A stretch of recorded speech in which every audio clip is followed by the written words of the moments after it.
আসসালামু আলাইকুম রহমতুল্লাহ। সুপ্রিয় মেহমেদ ফাতিরার সুলতানি সিরিজের ৭০ নম্বর ভলিউমটি যথাসময়ে রিলিজ হয়নি, তবে ইতিমধ্যে ৭০ নম্বর ভলিউমের দ্বিতীয় ট্রেলারটি রিলিজ হয়েছে। আমরা দ্বিতীয় ট্রেলার অনুযায়ী কী হতে যাচ্ছে মেহমেদ ফাতিরার সুলতানি সিরিজের ৭০ নম্বর ভলিউমে, সেটাই আজকের ভিডিওতে বিস্তারিত আলোচনা করব।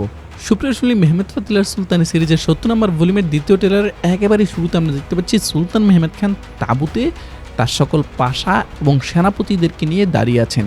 এটা একটা যুদ্ধ তাঁবু এবং এখানে যুদ্ধ সম্পর্কেই আলোচনা করা হচ্ছে।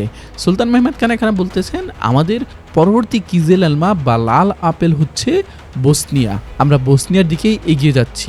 এদিকে আবার আমরা দেখতে পাচ্ছি মাহে রমাদান উপলক্ষে শয়তানকে বেঁধে রাখা হবে। এই খবর পাওয়ার পর শয়তানের যে রিয়াকশন, সেই রিয়াকশন দিচ্ছেন ভ্লাদ তেপেস এখন বলতেছে মেহমেদকে আমরা পিরানহার মতো খুবলে খাবো। তো এদিকে এবার আমরা দেখতে পাচ্ছি শাহজাদা বাইজিদকে দ্বিতীয় ট্রেলার জুড়ে কিন্তু বিশেষভাবে ফোকাস করা হয়েছে। শাহজাদা বাইজিদকে উদ্দেশ্য করে সুলতান মেহমেদ খান বলতেছেন, খাঁটি তলোয়ার আগুনে আর খাঁটি বীর বিপদে জানা যায়। বুদ্ধি হবে তোমার তলোয়ার আর কথা হবে তোমার ঢাল। এবং এখানে শাহজাদা বাইজিদকে উদ্দেশ্য করে সুলতান মেহমেদ খান বলতেছেন, তুমি হাঙ্গেরিয়ানদের ভূমিতে যাবে, মানে হাঙ্গেরিয়াতে পাঠাচ্ছেন কি হিসাবে, দূত হিসেবে সম্ভবত।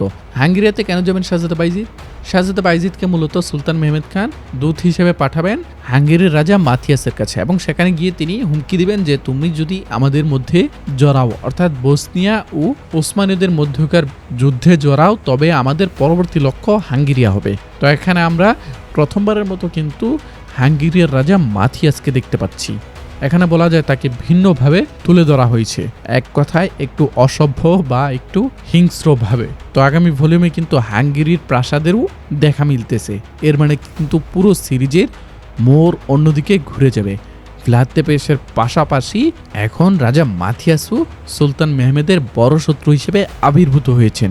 গত ভলিউমে যখন আমরা হঠাৎ করেই বসনিয়ার রাজা স্টেফান তোমাসভিচকে সিরিজ থেকে বিদায় নিতে দেখেছি, তখনই আমি এটা আন্দাজ করেছিলাম যে রাজা মাথিয়াসের আগমনের সময় হয়েছে। তো আগামী ভলিউমে কিন্তু অবশেষে রাজা মাথিয়াস আগমন করছেন। তো সুলতান মেহমেদ খানের কথা শোনার পর শাহজাদা বাইজিদ জিজ্ঞেস করতেছেন যে কখন রওনা হব। সুলতান মেহমেদ খান বলতেছেন যে যত দ্রুত সম্ভব রওনা হও। তো শাহজাদা বাইজিদ যাওয়ার পরে কি হবে? শাহজাদা বাইজিদ যাওয়ার পর খুব সম্ভবত সুলতান মেহমেদ খানের হুমকির পর হাঙ্গেরির রাজা তার সেনাবাহিনীকে হাঙ্গেরিয়াতে ফিরিয়ে নেবে, অর্থাৎ যুদ্ধ শুধুমাত্র বসনিয়া ও ওসমানীয়দের মধ্যেই হবে। তো এখানে আবার আরও একটি ঘটনা ঘটতে পারে, যে যুদ্ধ নাও ঘটতে পারে। হাঙ্গেরিয়ানরা পিছু হটলে বসনিয়ারা সম্ভবত ওসমানীয়দের আনুগত্য মেনে নেবে, এমনটাই একটু ঘটতে পারে। তো এদিকে আমরা দেখতে পাচ্ছি সুলতান মেহমেদ খান বলতেছেন, যে আমার ছায়ার সাথেও বেইমানি করবে সে আর কখনোই সূর্যের আলো দেখতে পাবে না। এটা বলে কিন্তু তিনি কিছু একটার উপর পাড়া দিচ্ছেন। এটা কিসের উপর পাড়া দিচ্ছেন? এটা রাজা স্টেফান তোমাসভিচের মুকুটের উপর। মানে বিষয়টা ভাবতে পারছেন, একটা দেশের রাজার মুকুটকে নিজের পা দিয়ে পিষে ফেলছেন সুলতান মেহমেদ খান।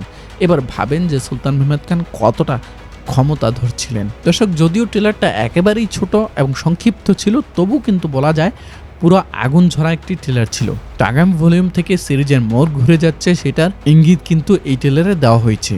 দর্শক, মেহমেদ ফাতিরার সুলতানি সিরিজের পরবর্তী ভলিউমটি কেমন হতে পারে বলে আপনার কাছে মনে হচ্ছে, সেটা কমেন্ট বক্সে কমেন্ট করে জানিয়ে দিন।